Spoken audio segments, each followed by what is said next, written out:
কে কে এলো? তপন নাকি? এতদিন পর এলি বাছা?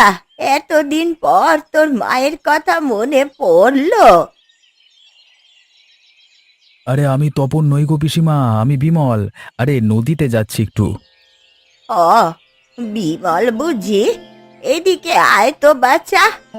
বুড়ো হয়েছি, ভালো করে দেখতেও পারি না।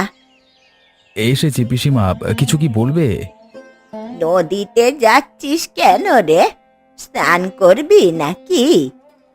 না না পিসি, ছিপ নিয়ে যাচ্ছি, দেখি কটা মাছ ধরা যায় কিনা। তা বেশ, ভালো ভালো।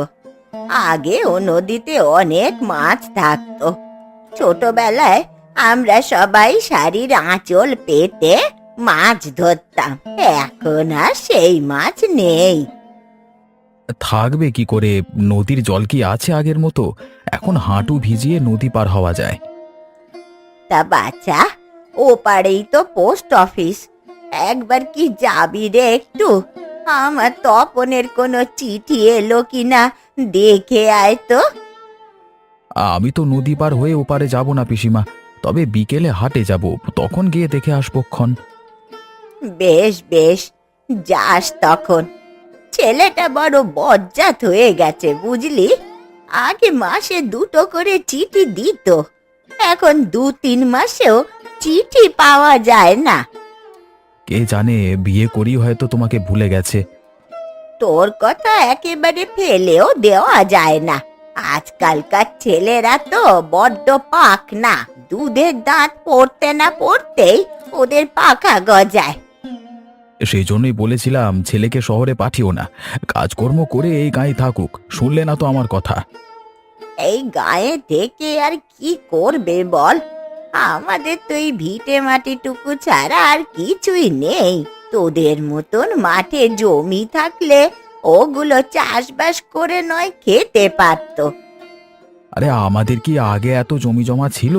ওসব কষ্ট করে উপার্জন করেছি, বুঝলে পিসি। কষ্ট না করলে কেষ্ট মেলে না। তা আমরাও কি কম কষ্ট করছি বাছা? কলকারখানায় কাজ করে গায়ের রক্ত জল হয়ে যাচ্ছে ছেলেটার। আমার কথা নাই বা বললাম, বুড়ো বয়সে একা এই বাড়িতে থাকতে হয়। আরে তোমাকে তো বলেছিলাম আমার বাড়িতে চলে যেতে, সেটাও তো শুনলে না। না বাচ্চা, এই বাড়ি ছেড়ে আমি কোথাও যাব না। শেষ বয়সে এখানেই মরতে চাই। তুই বরং আমার বাছার সংবাদটা এনে দে। বেশ বেশ, আমি তবে গেলাম, চিঠি পেলে দিয়ে যাব।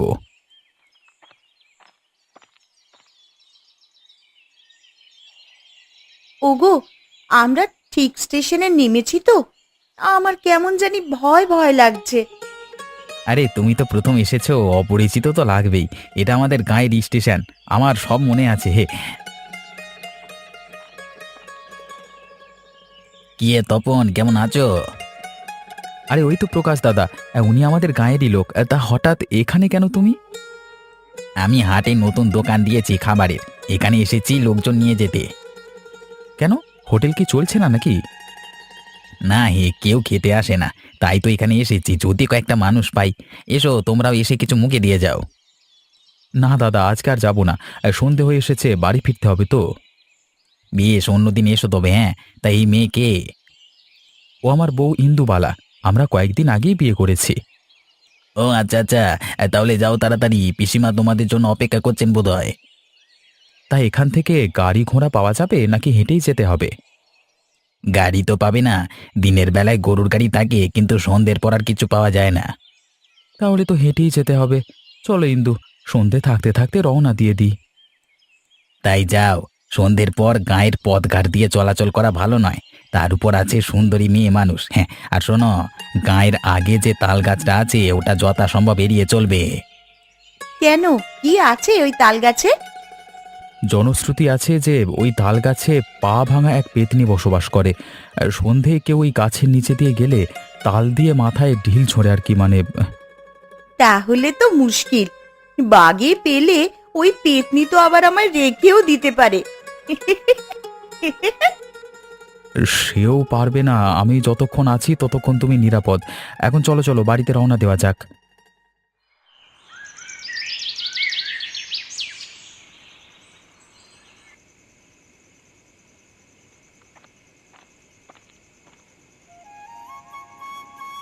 ও ঠাকুমা, কি করো এই সন্ধেবেলা? একটু রান্না বসিয়েছি রে। আর শরীরটা ভালো নেই, তাই আর রান্নাঘরে যাইনি। এই বারান্দায় তোলা চুলোটায় রান্নাটা সেরে ফেলবো। বেশ করেছো, তোমার জন্য কুমড়ো ফুল নিয়ে এসেছি গো, ওগুলো রান্না করে খেও। তা ভালো করেছিস, অনেকদিন কুমড়া ফুলের বড়া বানাই না, আজ বানাবো। রাতে নিয়ে যাস কটা। তা তোর বাবা কোথায় রে? ওকে বলেছিলাম একটু পোস্ট অফিসে যেতে, কদিন ধরে তপনের কোনো চিঠি আসছে না। বাবা তো এখনো ফেরেনি ঠাকুমা, ফিরতে ফিরতে রাত হবে। বেশ, তবে বলিস তো কাল এসে একবার দেখা করে যেতে। ঠিক আছে, এখন যাই তবে। বড়া বানাতে হলে তো তেল, নুন আর একটু আটা লাগবে। যাই, ঘর থেকে ওগুলো নিয়ে আসি।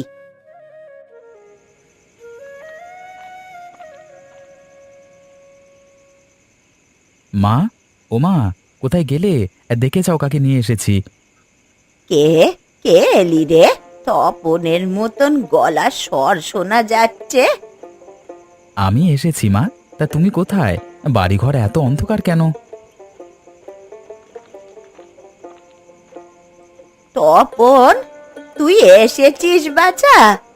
এত দিনে মনে পড়লো তোর বুড়ি মায়ের কথা। কাজের চাপে আসতে পারিনি গো মা, তবে তোমার জন্য উপহার এনেছি। দেখো কি নিয়ে এসেছি সাথে করে। সে কি? এই মেয়ে কে? ওটা তোমার বৌমা, আমরা বিয়ে করেছি মা।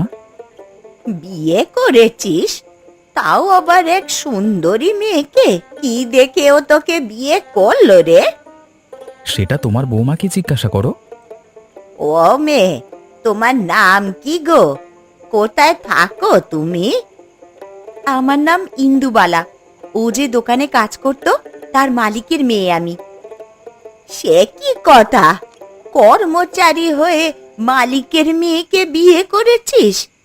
আমার তো বিশ্বাসই হচ্ছে না রে এই কথা। ওকে ভাগিয়ে আনিসনি তো বাবা? না মা, ওর বাবা মায়ের সম্মতিতেই আমাদের বিয়ে হয়েছে। ছেলে হিসেবে আমাকে ওনার পছন্দ হয়েছে। বেশ, ভালো ভালো। তাহলে আমার আর দুশ্চিন্তার কোনো কারণ থাকলো না। তা বৌমাকে বাইরে দাঁড় করিয়ে রাখবি নাকি রে? ওরে তাড়াতাড়ি ঘরে আয় তোরা। ঘরে প্রবেশ করবার আগে কোনো আচার অনুষ্ঠান থাকলে সেরে ফেলো মা। প্রদীপ জ্বালিয়ে বরণ করে নাও বউকে।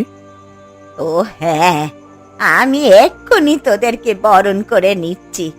দাঁড়াও বউ, আমি ধান দুব্বা নিয়ে আসছি। যাও মা, তাড়াতাড়ি যাও। দাঁড়া, সবাইকে ডেকে আনি আগে, ওরাও দেখে যাক কেমন বউ এনেছি ঘরে।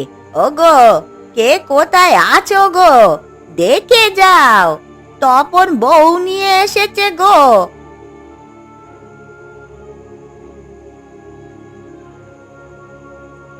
বউয়ের গায়ের রংটা ঠিকই আছে, কিন্তু চুলগুলো খুব ছোট। কি গো বউ, চুল কি সব পড়ে গেছে নাকি? ওসব শহুরে মেয়েদের চুল পড়ে না গো দিদি, ওরা নিজে থেকেই কেটে ফেলে। বাবা গো বাবা, এমন কথা তো জীবনে শুনিনি। আগে সালিশে বিচার হলে চুল কাটা হতো, এখন মেয়েরা নিজে নিজেই চুল কেটে ফেলে। কি যুগ এলো রে বাবা! এখন যুগ পাল্টেছে বৌদি, আগের দিনের অনেক কিছুই এখন আর নেই। মা গো মা, বউ দেখছি চটাং চটাং কথাও বলে। তা বাপের বাড়ি থেকে কি মুখটাই নিয়ে এসেছো বৌমা, নাকি আরো কিছু এনেছো সাথে? মুখ নয়, সাথে দুটো হাতও এনেছি, অন্যদের মুখে ঝামা ঘষে দেওয়ার জন্য। দেখলে দিদি, দেখলে বড়দের মুখে মুখে কিভাবে কথা বলছে। বিয়ে হয়ে আসার পর আমরা তো চোখ তুলে কথা বলতেও সাহস পাইনি গো। ওসব শহুরে মেয়ে কি আর ভালো হবে রে? তপনটাকে বোকা পেয়ে বাপ মা ওর কাঁধে তুলে দিয়েছে। কে কার কাঁধে উঠেছে বউ? বলছিলাম আমাদের তপনের কথা। ওর মতন ছেলেরা বিয়ে করে শ্বশুর বাড়ি থেকে কত কত জিনিস নিয়ে আসছে, আর ও কিনা কেবল বউটা নিয়েই ফিরে এলো।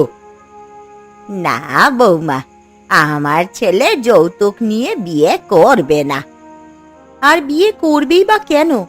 আমি তো আর অচল জিনিস নই যে বাবা আপনাদের মতন যৌতুক দিয়ে আরেকজনের ঘাড়ে তুলে দেবে। নাও বউয়েরা, একটু জল খাবার খাও দেখি। বিয়েতে তো কিছুই খাওয়াতে পারিনি। আর জল খাবো না গো পিসি, তোমার বউয়ের কথা শুনে প্রাণ আমাদের একেবারে শীতল হয়ে গেছে। হ্যাঁ রে, আর নয়, অনেক কথা শুনেছি, এবার বাড়ি যাই চল। তাই চলো দিদি, পাড়াপড়শিদের সংবাদটা দিয়ে আসি। এই দেখো দেখো, এই বউগুলো তো চলে গেল। ও বউ, শোনো শোনো। হ্যাঁ গো বৌদি, তোমাদের শহরে সিনেমা হল আছে? আছে তো, আমাদের বাড়ির পাশেই তো সিনেমা হল। কত ছবি দেখেছি ওতে গিয়ে। আমাকে একবার নিয়ে যাবে সেখানে? আমি না কখনো হলে গিয়ে সিনেমা দেখিনি। এখন তো আর যাওয়া হচ্ছে না, পরে কখনো গেলে নিয়ে যাব। ও, এই কথা। তবে তুমি মন খারাপ করো না, তোমাকে নিয়ে গ্রামের হাট থেকে একবার ঘুরে আসব। ওখানে বায়োস্কোপ থাকলে দুজনে দেখব, কেমন? ঠিক আছে, তাহলে যাবে কবে শুনি? কালই যাব। দাঁড়াও, তোমার দাদাকে বলে নি।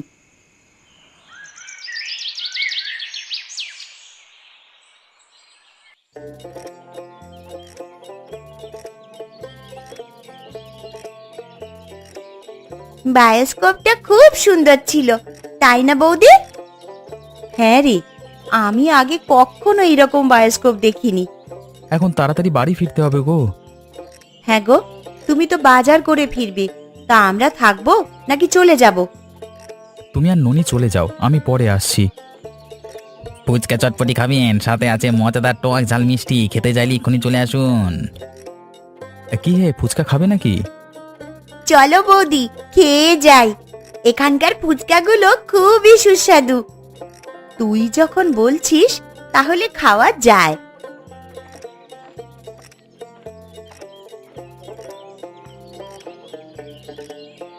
এই যে প্রকাশ দাদা, আমাদের 3 থালা ফুচকা দাও তো, সাথে টক দিও, কেমন? দাঁড়াও তপন, দিচ্ছি।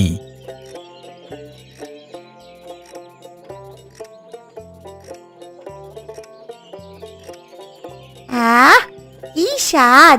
মুখে দিলেই মিলিয়ে যাচ্ছে। দেখেছো বৌদি, বলেছিলাম না অনেক মজা হয় খেতে। এইগুলো কোনো ফুচকা হলো? এর চেয়ে ঢের ভালো ফুচকা আমি বানাতে পারি। তাই নাকি বৌদি? তাহলে তো একবার খেতে হয়। তোর বৌদি কেবল ফুচকা নয়, আরো অনেক খাবার রান্না করতে পারে, বুঝলি? কবে খাওয়াবে বৌদি বলো? কালই হয়ে যাক না? বেশ, কাল তোমাদের এক মজার খাবার খাওয়াবো, তবে একটা শর্ত আছে। কি শর্ত বলো? পাড়ার সব দিদি বৌদিদের নিয়ে আসতে হবে। তারা আমাদের বিয়েতে কিচ্ছু খায়নি, ওদের দাওয়াত করিয়ে একদিন খাওয়াতে চাই। এ তো ভালো কথা, আমি আজকেই তবে বাজার করে নিয়ে যাব। বলো কি কি কিনতে হবে? তোমায় কিচ্ছু কিনতে হবে না, আমি সব হাতে বানাবো। তুমি কেবল নুডলস আর কিছুটা চিংড়ি মাছ কিনে নিয়ে এসো। ঠিক আছে, তোমরা যাও তবে, আমি হাট বাজার করে ফিরে আসছি। প্রকাশ দাদা, কত হয়েছে তোমার? 240 টাকা তপন। এই নাও টাকা।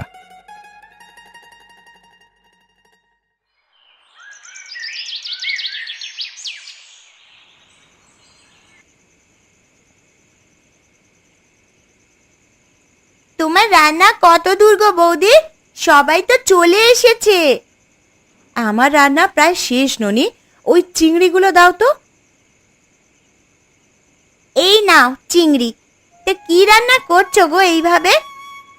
নুডলস রান্না করছি। নুডলস রান্না করছো, তাও আবার চিংড়ি দিয়ে? কই, এমনটা তো কখনো শুনিনি। আরো অনেক কিছু দিয়েছি, একবার খেয়ে দেখো না, তারপরে তো বুঝবে কত মজা লাগে এই চিংড়ি নুডলস।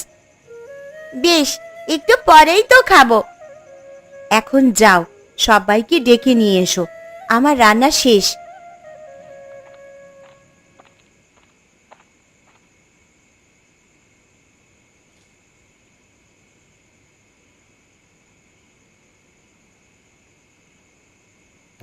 আর একটু নুডলস দেবো মা?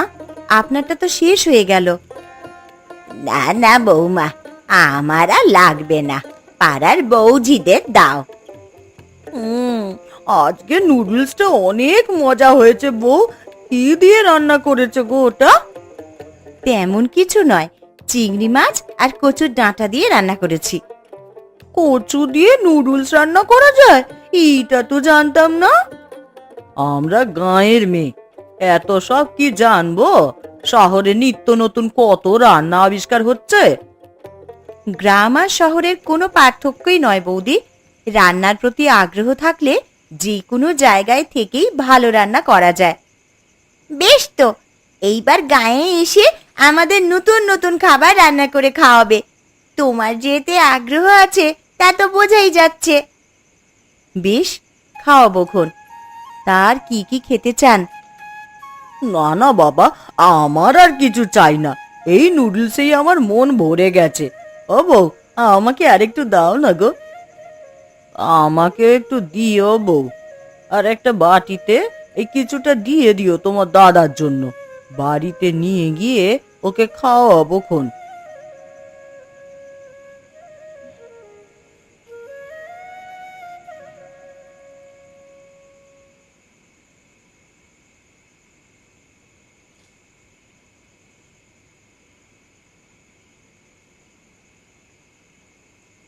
জীবনে অনেক নুডলস খেয়েছি, কিন্তু এমন মজাদার নুডলস কখনো খাইনি। কে রান্না করেছে এটা? তপনের বউ নতুন এসেই আমাদের সবাইকে নুডলস রান্না করে খাওয়ালে। বেশ বেশ, মেয়েটার রান্নার হাতটা ভালো। এরকম হাত নিয়ে ব্যবসায় নামলে প্রসার করতে পারবে হেব্বি। ছি ছি ছি ছি, এসব বলছো কি তুমি? গেরস্ত বাড়ির বউ কিনা ব্যবসায় নামবে? বলি, তোমার কি বুদ্ধি শুদ্ধি সব উবে গেছে নাকি? আমি ব্যবসায়ী মানুষ, সব জায়গায় ব্যবসার হিসেব দেখি।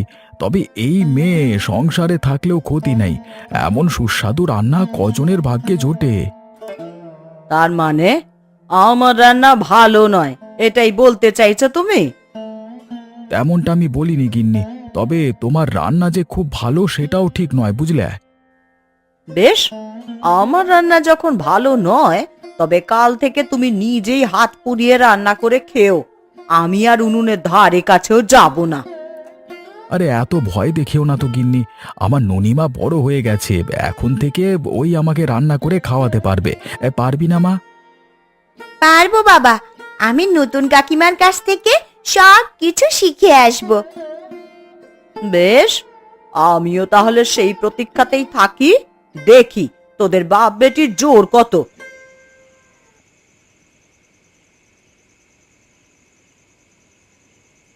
বলো কি, সবাই তোমার রান্নার প্রশংসা করেছে? হ্যাঁ গো, নুডলস খেয়ে সবাই তো গলে গেছে, অনেকে আবার বাড়িতেও নিয়ে গেছে অন্যদের খাওয়াবে বলে। বেশ তো, তাহলে তাড়াতাড়ি তোমার রান্নার প্রসার লাভ করবে, সবাই বিভিন্ন আচার অনুষ্ঠানে তোমাকে নিয়ে রান্না করাবে, কেমন? কিন্তু আমি এইভাবে রান্না করতে চাই না। ছোট্টবেলা থেকেই না আমার স্বপ্ন ছিল নিজের একটা ছোট্ট হোটেল থাকবে, সেইখানে আমি সবাইকে রান্না করে খাওয়াবো। শহরে এটা চিন্তা করা যেত, কিন্তু এই পাড়া গাঁয়ে মেয়েদের ব্যবসা বাণিজ্য করা একদম নিষেধ। সবকিছু যে সব সময় নিষিদ্ধ থাকবে এমন তো কোনো কথা নেই, কেউ না কেউ প্রথা ভেঙে নতুন কিছু তো নিয়ে আসবে। বেশ, তোমার মনের কথা আমি বুঝতে পেরেছি, আমি তোমাকে সাহায্য করব। ইন্দু, বলো কিসের হোটেল দিতে চাও তুমি? যেহেতু নুডলস খেয়ে সবাই আমার প্রশংসা করেছে, তাই আমি নুডলসেরই একটা দোকান দেব, সেখানে নানান পদের নুডলস থাকবে। বেশ, আমি তবে কালকেই বন্দোবস্ত করছি। বাজারে একটি খালি ঘর আছে, আমরা ওখানেই আমাদের ব্যবসাটা শুরু করব। আর কি কি লাগবে বলো? তেমন কিছু নয়, এই বিভিন্ন ধরনের আটা, মশলা, একটা নুডলস বানানোর মেশিন আর কয়েকটা হাঁড়ি পাতিল। বেশ, আমি কালকেই এর একটা ব্যবস্থা করব, কিন্তু ভাবছি মায়ের কথায় উনি কি রাজি হবেন? মায়ের সাথে আমার কথা হয়েছে, উনি মত দিয়েছেন, বলেছেন ব্যবসা করে উন্নতি করতে পারলে ওনার কোনো অমত নেই। বেশ, তাহলে আর কোনো বাধা থাকলো না। কালকে থেকেই তবে আমরা কাজে নেমে পড়ব। হ্যাঁ গো, এখন তবে ঘুমোতে যাই, আজ দিনে অনেক খাটাখাটনি গেছে।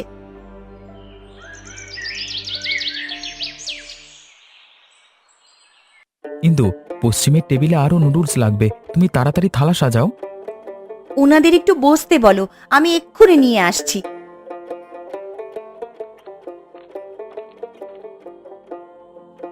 কি হে নতুন বউ, তোমার নুডলসের ব্যবসা কেমন চলছে? আসুন আসুন দাদা, সবে তো শুরু হলো, আশা করি ভালোই চলবে। তোমার হাতে নুডলস খেয়ে প্রথমেই ভেবেছিলাম এই মেয়ে ব্যবসায় এলে উন্নতি করবে, আজকে সত্যি তাই হলো। বেশ তো, এবার তবে আরেকবার নুডলস খেয়ে দেখুন। আজকে সর্ষে দিয়ে নুডলস রান্না করেছি, আর সাথে থাকছে ইলিশ পাতুরি আর নুডলসের পায়েস। তোমার বাহারি পদ শুনেই জিভে জল চলে আসছে। আরে এসেছি যখন খেয়েই যাই, পরে না হয় বউকে নিয়ে আসবো। বসে পড়ো দাদা, প্রথম দিন সবার জন্য ফ্রিতে নুডলস হয়েছে, দ্বিতীয় দিন থেকে পয়সা দিয়ে খেতে হবে। ব্যবসার ভালো নীতি নিয়েছো তপন, এভাবে কাজ করলে মানুষ জুটবে ভালো। কেউ তখন প্রকাশ খচ্চরের দোকানে যাবে না, ও বেশি পয়সা রেখে জিনিস বিক্রি করে। ভালো খাবার রান্না করতে বেশি পয়সা লাগে না দাদা, অল্প পয়সায় যে সুস্বাদু খাবার পাওয়া যায় তা আমাদের দোকানে দেখতে পাবেন। বেশ, তবে তুমি দেখাও দেখি কেমন নুডলস রান্না করেছো।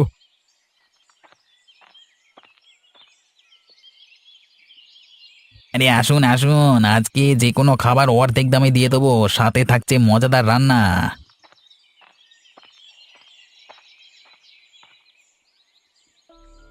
কেউ তোমাদের দোকানে আসবে না গো, ও যদি বিনামূল্যেও দাও তাও না।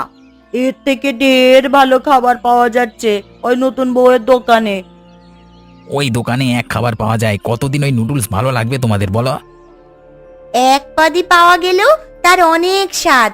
আজ নাকি নুডলসের সাথে ইলিশ মাছের পাতুরি দেওয়া হচ্ছে, যাই বাবা একটু মুখে দিয়ে আসি। আরে যাও যাও, দেখা যাবে কতদিন ওই এক খাবার তোমাদের ভালো লাগে। সবাই তো চলে যাচ্ছে, এই সারাটা দিন একজনও এলো না আমার কাছে। না না না না, এভাবে দোকান চালানো যাবে না। এখানে ব্যবসা করতে হলে বইয়ের ওই নুডলসের হোটেলটাকে উৎখাত করতে হবে, ওই তপনের বইয়ের। যাই, একটু রায়চৌধুরীর কাছে যাই, ওনার সাথে পরামর্শ করে যদি কিছু করা যায়। তপন নুডলসের ব্যবসা দিচ্ছে, তাতে তোমার এত চলুনি কেন? তপন ব্যবসা করলে এক কথা ছিল, কিন্তু ওর স্ত্রী দোকানে বসে নুডলস বিক্রি করছে, ওটা দেখতে অশুভনীয় দেখায় না? তা ঠিক বলেছ, এই বাজারে আগে কোনো স্ত্রীলোক দোকান নিয়ে বসেনি। সেটাই তো বলছি, এটা আমাদের পুরুষ জাতির জন্য অপমান। তা কি করতে চাও তুমি? ওদের দোকান উৎখাত করতে হবে বাবু, বাজার থেকে ওদের বের করে দিতে হবে। ঠিক আছে, তবে আমার একার কথায় তো আর ব্যবসা বন্ধ করা যাবে না। আমি গায়ের সবার সাথে পরামর্শ করে এই নিয়ে সিদ্ধান্ত নেব। তুমি এখন যাও, আর সবাইকে বলে দাও আগামী মঙ্গলবার আমার কাছারি ঘরে সালিশ বসবে। ঠিক আছে, আমি এখনই যাই, তবে হ্যাঁ, সবাইকে সংগঠিত করতে হবে তো।